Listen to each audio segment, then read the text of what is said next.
Raksasa perlahan dari Galapagos, kura-kura tertua di dunia. Bayangkan seekor haiwan yang boleh hidup lebih lama dari manusia, yang pernah wujud sejak zaman Charles Darwin lagi, dan masih berjalan perlahan di pulau terpencil, seolah masa tak pernah bergerak. Inilah kura-kura Galapagos, raksasa lembut yang jadi simbol ketenangan dan ketahanan alam. Kura-kura Galapagos ialah antara haiwan paling menakjubkan di dunia. Mereka hidup di Kepulauan Galapagos, sebuah gugusan pulau terpencil di Lautan Pasifik, milik Ecuador. Di sinilah mereka berkembang tanpa gangguan manusia selama ribuan tahun. Dan hasilnya, tubuh mereka membesar luar biasa. Beratnya boleh cecah lebih 400 kg dan panjangnya hampir 1.5 meter. Kura-kura Galapagos dipercayai berasal daripada kura-kura daratan yang hanyut dari tanah besar Amerika Selatan berjuta tahun dahulu. Arus laut membawa mereka ke pulau-pulau terpencil ini. Lama-kelamaan, mereka menyesuaikan diri, membentuk beberapa subspesies berbeza bergantung pada bentuk pulau.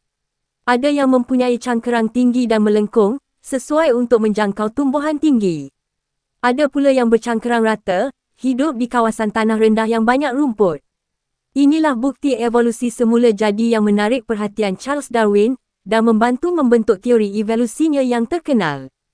Kura-kura Galapagos tidak hanya besar, mereka juga luar biasa panjang umur.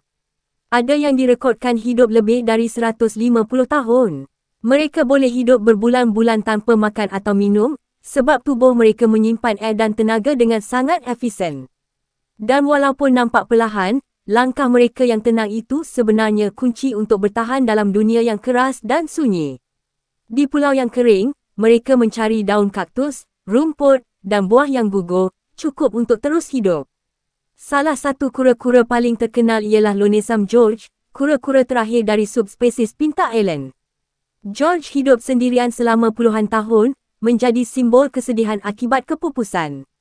Walaupun banyak usaha dilakukan untuk mencari pasangan sejenisnya, semuanya gagal. Bila George mati pada tahun 2012, dunianya juga lenyap selamanya.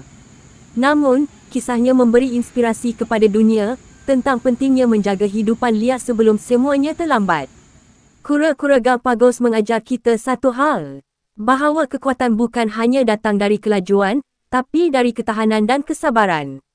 Di dunia yang serba cepat hari ini, mungkin kita semua boleh belajar sesuatu dari raksasa perlahan ini. Untuk terus bergerak, walau perlahan, asalkan tidak pernah berhenti.